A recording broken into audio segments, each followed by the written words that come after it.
Hello and welcome to SGR education. आज एक बात करेंगे इंपॉर्टेंट टॉपिक के बारे में regarding exams and the mistakes you have to avoid.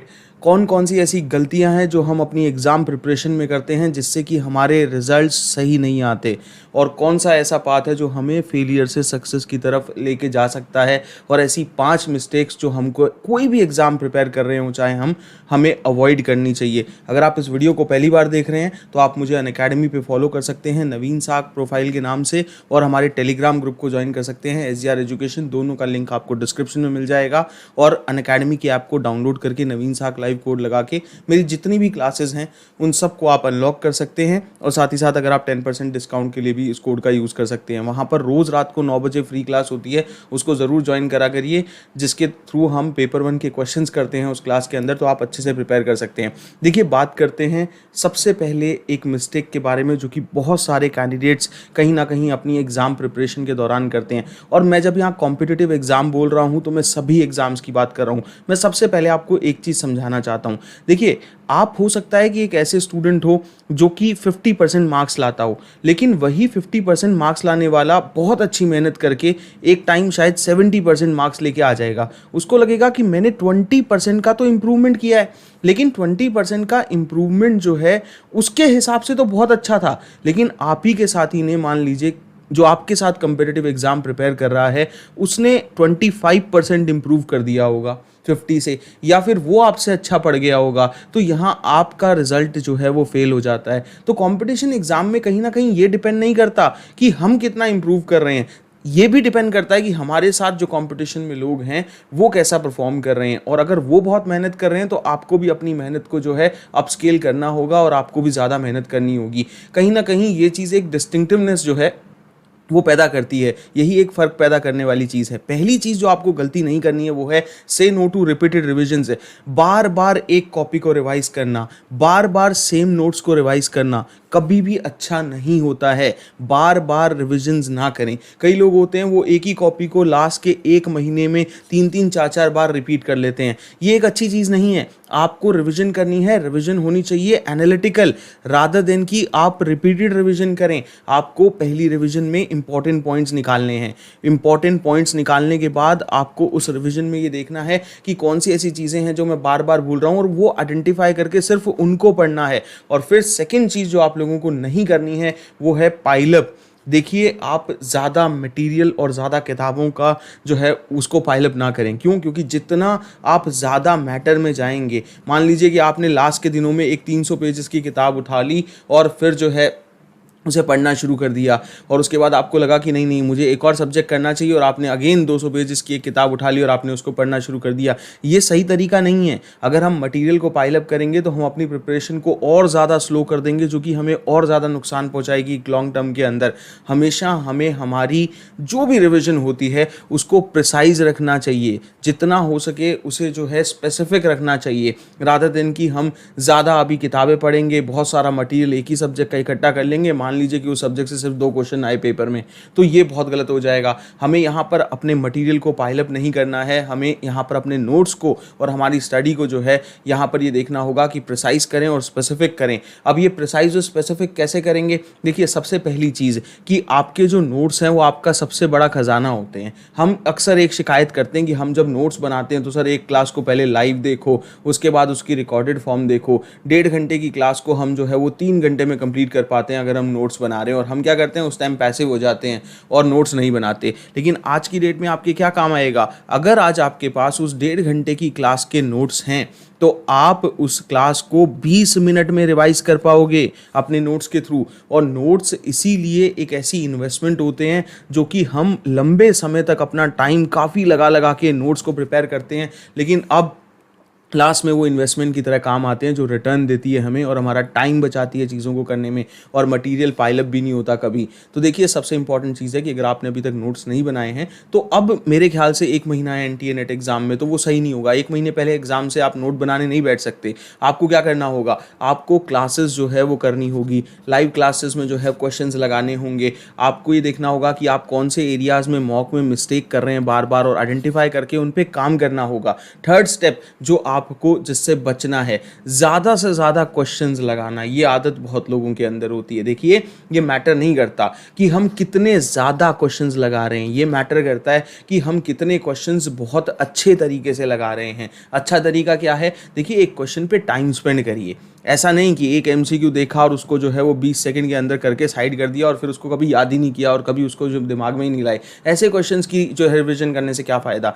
मैं आपको जब पीवाईक्यू के अनअकैडमी क्लासेस के अंदर 2020 के क्वेश्चन करा रहा हूँ, तो मैं आपको 10 क्वेश्चन कराता हूँ 1 घंटे में। क्यों कराता हूँ 10 क्वेश्चन 1 घंटे में? ताकि हम एक एक क्वेश्चन को समझ सकें और एक एक क्वेश्चन में जो चीज़ पूछी गई है उस पर ध्यान दे सकें। और फिर हम क्या करते हैं कि जैसे 3-4 क्लासेस हो जाती हैं, एक टेस्ट रख देते हैं, उसका सुपर टेस्ट रख देते हैं और 30 के 30, 40 के 40 क्वेश्चन को बिना किसी एक्सप्लेनेशन के बहुत तेजी से जो है वो कवर कर लेते हैं। तो देखिए, अभी भी अनअकैडमी पे कल आपकी रात को 9 बजे एक क्लास होगी और ये रात की 9 बजे की क्लास को पेपर 1 की ज़रूर करिएगा। मैं इसका लिंक आपको डिस्क्रिप्शन और पहले कमेंट में दे दूंगा। और इसे अटेम्प्ट इसलिए करने को मैं कह रहा हूँ, वहाँ पर आप क्वेश्चन लगा सकते हैं। रोज़ होती है ये अनअकैडमी पे, आज नहीं है। जब ये वीडियो आपको मिलेगा, ये कल से वापस शुरू हो जाएगी और आप टेलीग्राम ज्वाइन करेंगे तो वहाँ पर आपको सभी क्लासेस के लिंक भी मिल जाएंगे। चौथी चीज़ जो आपको नहीं करनी है, देखिए, हमेशा जो है daily plan and targets instead of no planning. अगर आप बिना प्लानिंग, बिना स्केड्यूल के जाएंगे तो आप प्रिपरेशन के लास्ट दिन तक अपने आप को कोसते रहेंगे और कहीं ना कहीं आप कंफ्यूज रहेंगे। आपको डेली प्लान्स बनाने होंगे,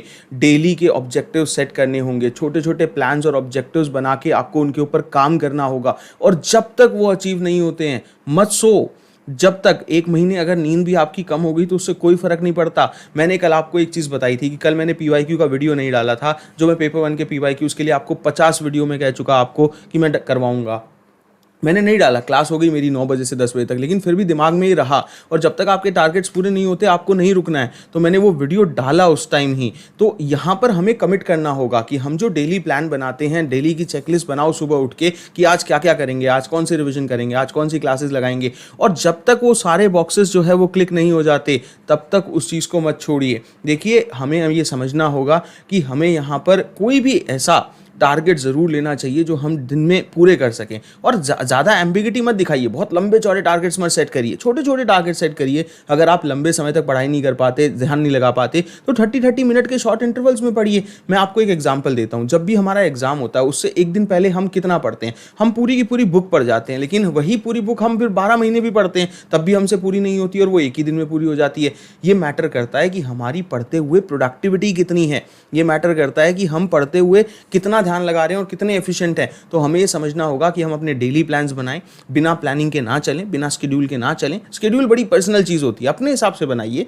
धीरे धीरे आप गलतियां करेंगे, खुद सीखते चले जाएंगे उस चीज़ के अंदर। और 5वीं और आखिरी चीज़ जो आपको नहीं करनी है, बहुत सारे बच्चे नर्वस हो जाते हैं और वो सोचते हैं कि नहीं नहीं नहीं, मुझे नर्वस नहीं होना है, मुझे जो है मैं ही अकेला हूँ कि जो एंग्जाइटी फील करता है एग्जाम में। देखिए, आपको ये समझना होगा कि नर्वसनेस जो है वो बिल्कुल नॉर्मल चीज़ है। किसी भी चीज़ से पहले, जैसे एग्ज़ाम है या मान लीजिए कोई इंटरव्यू है, नर्वस होना बहुत नॉर्मल है। हर कोई नर्वस होता है। और अगर हम कभी कभी क्लास में बात कर रहे होते हैं, किसी क्वेश्चन पे बात कर रहे होते हैं, इट्स नॉर्मल कि वो हमें क्वेश्चन क्या पता ना आता हो, इट्स नॉर्मल कि हमें वो कॉन्सेप्ट ना आता हो, लेकिन हम वो सीख सकते हैं। पढ़ाई की सबसे खास बात क्या होती है कि आपको जो चीज़ नहीं आती, अगले 1 घंटे बाद आपको वो चीज़ आ जाएगी अगर आप उसकी क्लास कर लेंगे। और यही बेस्ट चीज़ है कि हमें लाइफ में बहुत सारी चीज़ें नहीं आती, लेकिन for in half an hour, for an hour उसके बाद जब आप वो क्लास करके उठेंगे, वो टॉपिक करके उठेंगे, तो वो आपको आ जाएगा। तो नर्वसनेस होना, एंग्जाइटी फील होना, ये चीज़ें जो है वो नॉर्मल हैं। इनको सस्टेन करना होगा और हमें इनसे आगे बढ़ना होगा। और सबसे पहले तो एक्सेप्ट करना होगा इस चीज़ को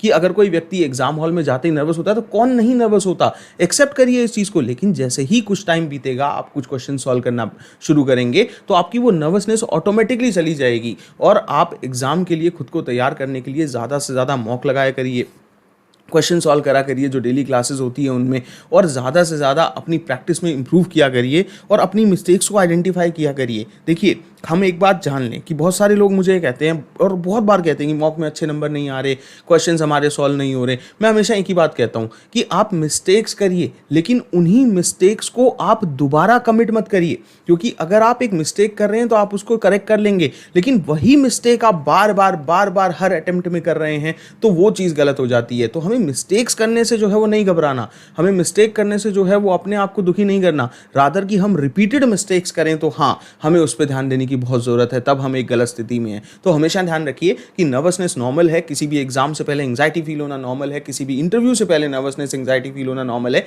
लेकिन हमें अपने आप को संभालना होगा उस स्थिति के अंदर और हमें ये सोचना होगा कि कोई बात नहीं, कोई चीज़ है अगर नहीं हुई तो कोई बात नहीं। एट लास्ट हम एक चीज़ को हमेशा ध्यान रखिए, जैसे कि मुझे मेरी मदर हमेशा एक एग्जाम के बाद एक बार ज़रूर कहती हैं कि कोई बात नहीं, नहीं हुआ तो, और वो हमेशा पहले भी कहती थी कि ठीक है कोई बात नहीं, नहीं हुआ तो ये जो सेंटेंस है ना, जब हमारे माँ बाप हमसे कहते हैं कि कोई बात नहीं, नहीं हुआ तो, ये बहुत इंपॉर्टेंट होता है हमारे लिए, क्योंकि हम अगर फिक्र करते रहेंगे आउटकम की तो हम उस प्रोसेस को कैसे समझ पाएंगे और कैसे उस प्रोसेस में अपना 100% दे पाएंगे। तो आउटकम की फिक्र छोड़िए और अच्छे से अपने एग्जाम को प्रिपेयर करते हुए, इन सब चीज़ों को नॉर्मल मानते हुए, इन 5 चीज़ों पर ध्यान दीजिए, आपका पेपर बहुत अच्छा हो जाएगा, यकीन मानिए। और देखिए हमें ये समझना होगा कि मेहनत अगर हम करेंगे तो उसका रिजल्ट हमें मिलेगा, लेकिन हमें जब ये हम कहते हैं कि मैंने अपना 100% दिया था, तो हमें ये सवाल एग्ज़ाम के रिजल्ट के बाद या एग्ज़ाम के टाइम ही नहीं पूछना है कि मैंने तो 100% दिया था, मेरा रिजल्ट नहीं आया। हमें ये सवाल रोज़ सोने से पहले पूछना है कि क्या आज मैंने 100% दिया, तब जाके हम लोग अपनी डेली असेसमेंट कर पाएंगे, खुद को डेली जो है हम इवैल्यूएट कर पाएंगे। और हमें जब रिपीटेडली ना जवाब मिलेगा कि भाई नहीं आज मैंने अपना 100% नहीं दिया, तो आप अगले दिन इंप्रूव करना चाहोगे और अपने डेली प्लान्स के थ्रू आप इंप्रूव करोगे। Thank you so much. And video अच्छी लगे तो इसे शेयर करिए और ज़्यादा से ज़्यादा लोगों तक पहुँचाइए जो भी कॉम्पिटिशन एग्जाम्स देते हैं। अपना ख्याल रखिए, चैनल को सब्सक्राइब करके बेल आइकन दबा लो सो दैट कि आपको वीडियोज़ और मिलते रहें। Thank you so much guys, bye bye and do take care of yourselves.